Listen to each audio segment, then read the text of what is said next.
గతం లోపల కంప్లీట్గా రిటర్న్ టెస్ట్ ద్వారా మాత్రమే మనకు రిక్రూట్మెంట్ జరుగుతుండే. ఇప్పుడు మీరు అకాడమిక్ బ్రిలియన్స్ అని చెప్పేసి పేరు చెప్పి, ఇంటర్వ్యూలు అని చెప్పేసి పేరు చెప్పి, మీకు నచ్చిన వాళ్ళకు నచ్చిన విధంగా మీరు ఉద్యోగాలు ఇస్తే, ఇప్పుడు నాలాంటి వాళ్ళు ఉన్నారండి, నేను ఏం లాబింగ్ చేయను అనుకోండి ఫర్ ఎగ్జాంపుల్. కొంతమంది చాలామంది ఉంటారు కదా, మరి వాళ్ళు దేన్ని నమ్ముకుంటారు? టాలెంట్ని నమ్ముకుంటారు. నాకు శక్తియుక్తులు ఉన్నాయి, నాకు టాలెంట్ ఉంది, నేను గట్టిగా కష్టపడతా, మీరు ఎగ్జామ్ పెడితే నేను రాస్తా, ఉద్యోగం కొడుతా అని చెప్పేసి నమ్మకంతో నేను ప్రిపేర్ అవుతా. మరి మీరు ర్యాంకింగ్ ఇచ్చేసి, వెయిటేజ్ ఇచ్చేసి, దీనికింత వెయిటేజ్ ఇచ్చేసి కేవలం రిటర్న్ ఎగ్జామినేషన్కు 40 మార్కులు 40% మార్కులు అని చెప్పేసి మీరు చెప్తే నాలాంటి వాడు ఏం కావాలా? ఇప్పుడు డిఎల్లో ఎవరైతే గతం నుంచి ప్రిపేర్ అవుతున్నారో పాపం వాళ్ళందరూ కూడా నిరాశ నిస్పృహలతో ఉన్నారు. ఎక్కడ లేదండి వ్యవస్థ. అది దేనికి అప్లై చేయాలి అంటే యూనివర్సిటీ పోస్టులు ఏవైతే యూనివర్సిటీస్ లోపల పనిచేసే అసిస్టెంట్ ప్రొఫెసర్స్ ఉన్నారు కదా, దానికి అప్లై చేయాలి.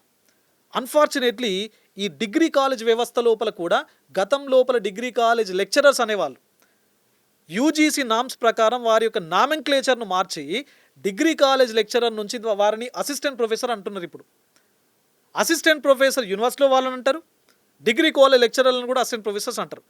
అట్లా అని చెప్పేసి మీరు యూనివర్సిటీకి పెట్టే రూల్ను తీసుకొచ్చి డిగ్రీ కాలేజ్ లెక్చరర్లను కూడా పెడితే 40% రిటర్న్ ఎగ్జామినేషన్, మిగతా అంతా కూడా అకాడమిక్ బ్రిలియన్స్ అంటే నిరుద్యోగులు ఏం కావాలా? ఇప్పుడు మనమందరం ఊర్ల నుంచి వచ్చిన వాళ్ళం అండి.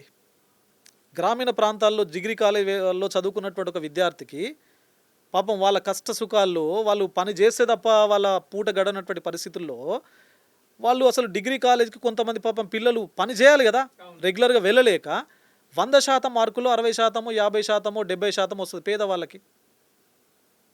మరి 80% మార్కులు వచ్చిన వాళ్ళకి వెయిటేజ్ నేను ఇంతిస్తా, 60% మార్కులు వచ్చిన వాళ్ళకి వెయిటేజ్ ఇంతిస్తా అంటే మీరు ఏం న్యాయం చేస్తున్నట్లు? మీరు పరీక్ష పెట్టండి, అప్పుడు 80% వాళ్ళు పరీక్ష రాస్తారు, 50% వచ్చిన వాళ్ళు కూడా పరీక్ష రాస్తారు కదా. డైరెక్ట్గా ఇంటర్వ్యూ అకాడమిక్ బ్రిలియన్స్ అని పెట్టి పేదవాళ్ళకి ఎందుకు అన్యాయం చేస్తారు మీరు? సో ఇది కరెక్ట్ కాదండి. సో కాబట్టి అంటే government should think of it. ఎందుకంటే నిరుద్యోగులకు ఇప్పటికే మీరు చాలా తీవ్రమైనటువంటి రీతి లోపల అన్యాయం చేస్తున్నారు. మళ్ళీ డిగ్రీ కాలేజ్ వ్యవస్థ లోపల పనిచేసేటువంటి వాళ్ళకు కూడా 40% మార్కులతో మీరు 40%తో రిటర్న్ ఎగ్జామినేషన్, మిగతా అంతా కూడా మా ఇష్టం వచ్చిన మాదిరిగా మేము చేస్తాము, దానికి ఒక బూచి యూజీసీ గైడ్లైన్స్ అని చెప్పేసేటువంటి బూచి యూపి మా ఇష్టం వచ్చిన మాదిరిగా చేస్తామంటే అది కరెక్ట్ కాదండి. గవర్నమెంట్ తప్పనిసరిగా ఈ గతం లోపల మీరు రిలీజ్ చేసినటువంటి కాగితం ఏదైతే ఉందో దాన్ని వెనక్కి తీసుకోవాలి, దానిపైన మీరు తప్పనిసరిగా ఆలోచన చేయాలి అని చెప్పేసి మీ ద్వారా తెలంగాణ రాష్ట్ర ప్రభుత్వాన్ని నేను కోరుతున్నాను.